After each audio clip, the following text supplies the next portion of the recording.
السلام علیکم پیارے دوستو، آج کی اس ویڈیو میں ہم بات کریں گے ایک عجیب و غریب جنازے کے بارے میں۔ ایک ایسے رئیس آدمی کا جنازہ جسے پڑھانے کے لیے ہر مولوی انکار کر دیتا ہے۔ میں اس کا جنازہ نہیں پڑھاؤں گا۔ ویڈیو میں آگے بڑھنے سے پہلے آپ سبھی سے ایک چھوٹی سی گزارش ہے کہ اس ویڈیو کو لائک کریں اور ہمارے اسلامک سفر چینل کو ضرور سبسکرائب کریں۔ دوستو، کسی شہر میں ایک ایسا آدمی رہتا تھا۔ اس کے پاس اللہ کا دیا ہوا سب کچھ، اللہ نے ان کو دولت، عزت، شہرت، اولاد، الغرض دنیا کی ہر نعمت سے نوازا تھا۔ ان سب کے باوجود یہ ایک نیک، ایماندار اور اللہ والے انسان تھے۔ اپنی دولت کا زیادہ تر حصہ غریبوں، مسکینوں، یتیموں پر خرچ کر دیتے تھے اور ہمیشہ غریبوں کی مدد کرتے تھے۔ اس رئیس کا اکلوتا بیٹا تھا جو اپنے باپ سے بالکل الگ رہتا تھا۔ رئیس اپنے بیٹے کو ہمیشہ سمجھاتے، بیٹا دنیا کے مال و دولت پر کبھی گھمنڈ مت کرنا، مت بھولو یہ دولت اللہ کی آزمائش ہے، اس لیے بیٹا اس دولت میں غریبوں، یتیموں اور پریشان لوگوں کا حصہ رکھا کرو، کیونکہ ایک دن ایسا آئے گا کہ یہ دولت اسی دنیا میں رہ جائے گی اور تیرے ساتھ جو چیز جائے گی وہ صرف تیرا کفن ہوگا۔ رئیس کا بیٹا دولت اور دنیا ہی کو سب کچھ سمجھتا تھا۔ اس پر اپنے باپ کی باتوں کا کوئی اثر نہیں ہوتا تھا۔ وقت گزرتا رہا۔ ایک وقت ایسا بھی آیا کہ وہ رئیس سخت بیمار ہو گیا۔ کافی علاج کے بعد بھی کوئی بہتری نہیں آئی۔ ایک دن رئیس نے اپنے منشی کو بلایا اور ان کو ایک لفافہ دیا اور کہا، منشی، یہ خط کا لفافہ میرے بیٹے کو اس وقت دینا جب میرا جنازہ قبرستان میں رکھا جائے۔ انتقال سے کچھ دن پہلے انہوں نے اپنے بیٹے کو بلایا اور کہا، بیٹا، میری ایک آخری خواہش ہے، جب میں مر جاؤں تو مجھے میرے پرانے موزے پہنا کر دفن کرنا۔ یہ میری آخری خواہش ہے اور مجھے یقین ہے کہ میری آخری خواہش تو ضرور پوری کرے گا۔ باپ نے بیٹے سے وعدہ لیا۔ بیٹے نے باپ کو یقین دلایا کہ وہ ان کی یہ خواہش ضرور پوری کرے گا۔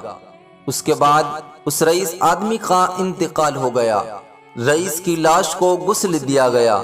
کفن پہنانے کے ساتھ بیٹے نے باپ کی خواہش کے مطابق اسے پرانے موزے پہنائے۔ جنازہ قبرستان میں لایا گیا۔ کافی تعداد میں لوگ جنازہ پڑھنے کے لیے آئے ہوئے تھے۔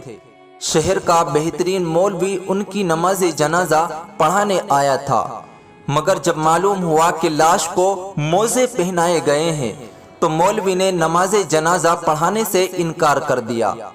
رئیس کے بیٹے کو بلا کر کہا، یہ شریعت کے خلاف ہے، شریعت اس بات کی اجازت نہیں دیتی، لہذا میت سے موزے اتارنے پڑیں گے۔ مگر بیٹے نے مولوی کی بات ماننے سے صاف انکار کر دیا۔ رئیس کے بیٹے نے کیا کہا، یہ میرے باپ کی آخری خواہش تھی جو انہوں نے مرنے سے پہلے مجھ سے وعدہ لیا تھا، لہذا ان کی یہ خواہش میں ضرور پوری کروں گا۔ اب قبرستان میں ایک مسئلہ بن گیا۔ سب لوگ رئیس کے بیٹے کو سمجھا رہے تھے مگر وہ کسی کی بات کو نہیں مان رہا تھا۔ انہوں نے شہر کے بڑے بڑے علماء اکرام سے رابطہ کیا، ان کو پیسوں کی لالچ دی کہ وہ نماز جنازہ آ کر پڑھا دے، مگر شہر کے کسی بھی عالم نے اس کی یہ بات نہیں مانی۔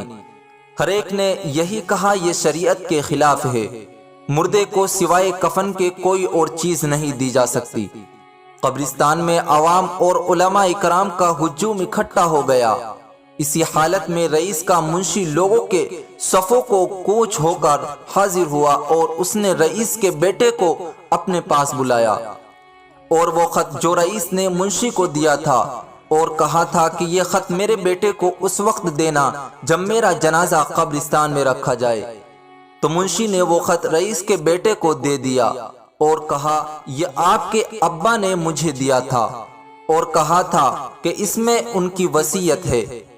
میں یہ خط آپ کو اس وقت دوں جب ان کا جنازہ قبرستان میں رکھا ہو۔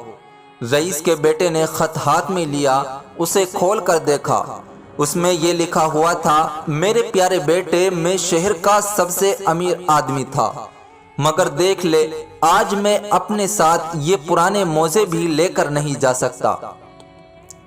میرے بیٹے، آج میرے ساتھ سوائے میرے کفن کے میری قبر میں کوئی بھی چیز نہیں جائے گی۔ جو کچھ میں نے دنیا میں کمایا، جو مال میں نے دنیا میں جمع کیا، سب کچھ دنیا میں ہی رہ جائے گا۔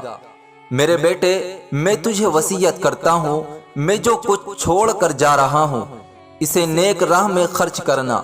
میرے بیٹے، دولت پر کبھی تکبر مت کرنا، گھمنڈ مت کرنا، کیونکہ دولت اسی دنیا میں رہ جائے گی۔ اس نے جب خط کو پڑھا زاروں قطار رونے لگا۔ اس نے باپ کے موزے اتار دیے، نماز جنازہ پڑھایا گیا اور اسے دفن کر دیا گیا۔ اس کے بعد اس بیٹے نے بھی باپ کی طرح کام کیا۔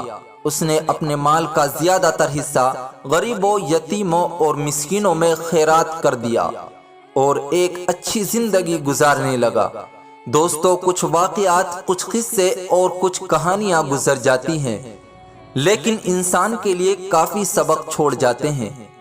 سچ ہے، جب انسان مرتا ہے تو مر ہی جاتا ہے، اور سوائے کفن کے اپنے ساتھ قبر میں کوئی بھی چیز لے کر نہیں جا سکتا، اور جو چیز ہمارے ساتھ قبر میں جاتی ہے وہ ہمارے نیک اعمال ہوتے ہیں۔ آخر میں اللہ رب العزت کی بارگاہ میں دعا ہے کہ اللہ تبارک و تعالی ہم سبھی کو آخرت کی تیاری کرنے کی توفیق عطا فرمائے۔ پیارے دوستو، یہ تھی آج کی ویڈیو۔ آپ سبھی کو کیسی لگی ہمیں کمنٹ کر کے کمنٹ باکس میں اپنی رائے کا اظہار ضرور دے۔ چلیے دوستو، ملاقات ہوگی اگلی